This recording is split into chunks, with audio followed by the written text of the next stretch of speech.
شیطان کی چالیں کس طرح کی ہوتی ہیں؟ شیطان نے جناب آدم کو بہکانے کے لیے کون سا جال پھینکا تھا؟ آئیں جانتے ہیں آج کے ایپیسوڈ میں۔ اعوذ باللہ من الشیطان الرجیم، بسم اللہ الرحمن الرحیم۔ ناظرین السلام علیکم، تفسیر نور کے اس پروگرام میں آپ کو خوش آمدید کہتے ہیں۔ ناظرین، ہم سورہ انعام کی تفسیر کو سن رہے تھے اور اب تک ہم نے 141 آیتوں کی مکمل تفسیر کو سن لیا ہے۔ آج ہم 3 آیتوں کی اور تفسیر لے کر کے آپ کے سامنے حاضر ہوئے ہیں۔ سب سے پہلی آیت کی تفسیر یعنی 142 نمبر آیت کی تفسیر کو جاننے کے لیے آئیں اس کی تلاوت اور ترجمے کو سنتے ہیں۔ كتاب أنزلناه إليك مبارك ليدبروا آياته وليتذكر أولو الألباب بسم الله الرحمن الرحيم ومن الأنعام حمولة وفرشا كلوا مما رزقكم الله ولا تتبعوا خطوات الشيطان إنه لكم عدو مبين۔ یہ خدا وہ ہے جس نے چوپایوں میں سے تمہارے لیے بوجھ اٹھانے والے جانور اور بوجھ نہ اٹھانے والے چھوٹے جانور پیدا کیے، جن کی پشم اون سے فرش بنتا ہے۔ اس نے تمہیں جو روزی عطا کی ہے اس سے کھاؤ اور شیطان کے وسوسہ انگیز نقش قدم پر نہ چلو، کیونکہ وہ تمہارا کھلم کھلا دشمن ہے۔ یہ تو تھی اس آیت کی تلاوت اور ترجمہ۔ آپ دیکھتے ہیں کہ اس کے اندر نکات کون کون سے پائے جاتے ہیں۔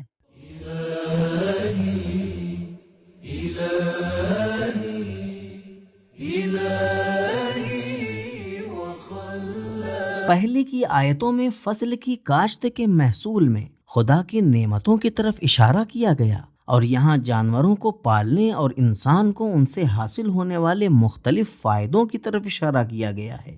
فرش کے لفظ سے مراد ایسے جانور ہیں جن کے جسم زمین سے قریب ہونے کی وجہ سے فرش کی مانند ہیں، جیسے گوسفند وغیرہ، یا یہ کہ ان کی اون اور بال سے قالین اور فرش بنائے جاتے ہیں، جس کی وجہ سے انہیں فرش کہا گیا ہے۔ اکثر مفسرین نے لفظ حمولتن کا معنی وزن اٹھانے والے جانور کے لیے کیا ہے، اور فرش سے بوجھ نہ اٹھانے والے جانور مراد لی ہیں۔ ناظرین، نکات کے بعد دیکھتے ہیں کہ پروردگار عالم نے پیغامات کون کون سے رکھے ہیں۔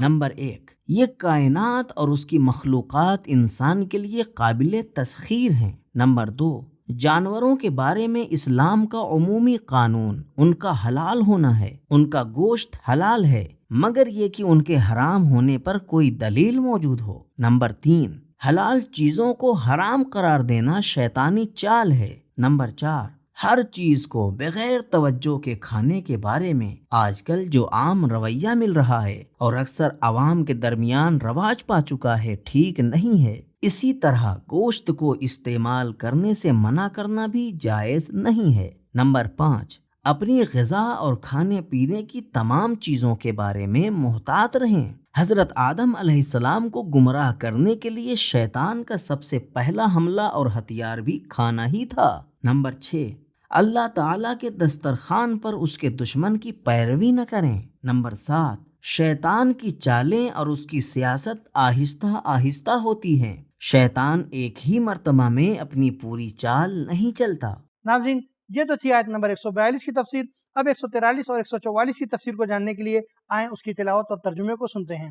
8 أزواج من الضأن 2 ومن المعز 2 قل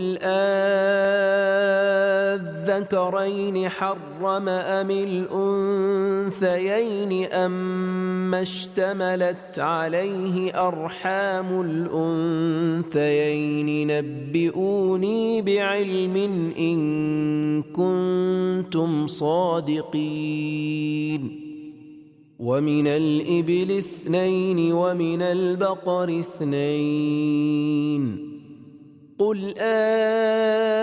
الذكرين حرم أم الأنثيين أما اشتملت عليه أرحام الأنثيين أم كنتم شهداء إذ وصاكم الله بهذا فمن أظلم ممن افترى على الله كذبا ليضل الناس بغير علم إن الله لا يهدي القوم الظالمين۔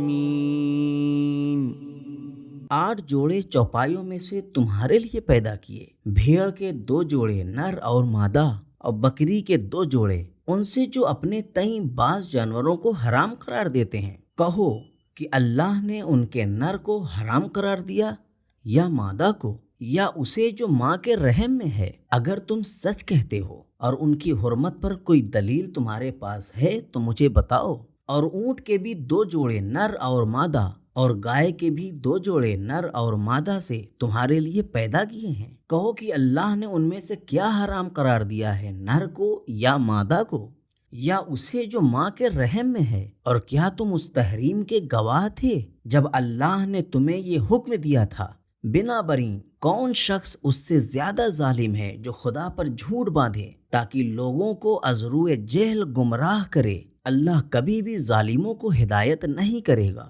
ناظرین، ان 2 آیتوں کی تلاوت اور ترجمے کے بعد اب دیکھتے ہیں کہ اس کے اندر نکات کون کون سے پائے جاتے ہیں۔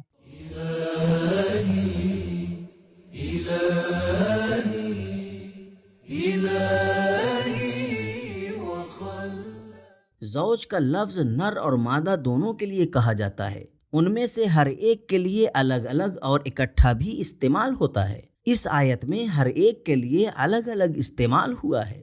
اور 8 جوڑوں سے مراد 8 عدد جانور ہیں، 4 نر جانور اور 4 مادہ جانور ہیں کہ جن میں سے 4 آیت نمبر 143 میں اور 4 آیت نمبر 144 میں بیان ہوئے ہیں۔ سورہ نجم کی آیت نمبر 45 میں بھی لفظ زوج 2 کے لیے نہیں بلکہ 1 عدد کے لیے استعمال ہوا ہے۔ سورہ زمر کی آیت نمبر 6 میں 8 قسم کے نر اور مادہ جانوروں کی خلقت کے ساتھ انسان کی خلقت کا ذکر موجود ہے۔ احتمال یہ ہے کہ 4 قسم کے جانوروں کے نام جس ترتیب سے بیان ہوئے ہیں ان سے مراد ان کے استعمال میں ترجیح ہو، گوسفند، بکری، اونٹ اور گائے۔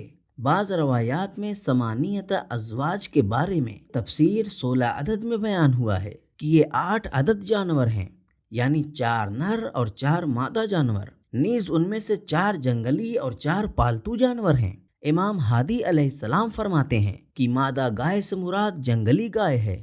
تفسیر برہان جلد نمبر 1 صفحہ نمبر 558۔ ناظرین، جیسا کہ آپ نے ملاحظہ کیا کہ پروردگار عالم نے بندگان خاص کے لیے کتنے بہترین نکات رکھے ہیں، دیکھتے ہیں پیغامات کون کون سے ہیں۔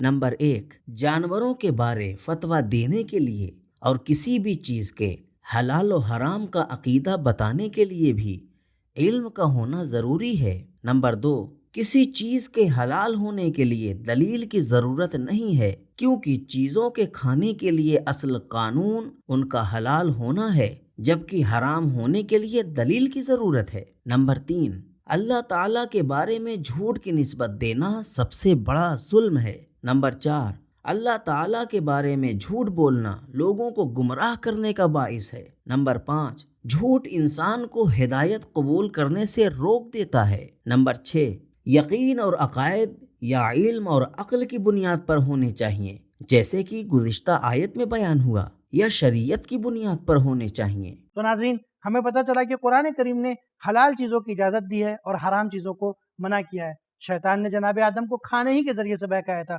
اور سب سے مین بات کہ شیطان اپنی ساری چالیں ایک ساتھ نہیں چلتا، بلکہ دھیرے دھیرے آپ کے اوپر اپنی چالیں آزمانا شروع کرتا ہے۔ ناظرین، آج کا یہ ہمارا ایپیسوڈ یہیں پر ختم ہوتا ہے، انشاءاللہ پھر ملیں گے، تب تک کے لیے شکریہ، خدا حافظ۔ سبیل قرآن، قرآنی سماج کی پہچان۔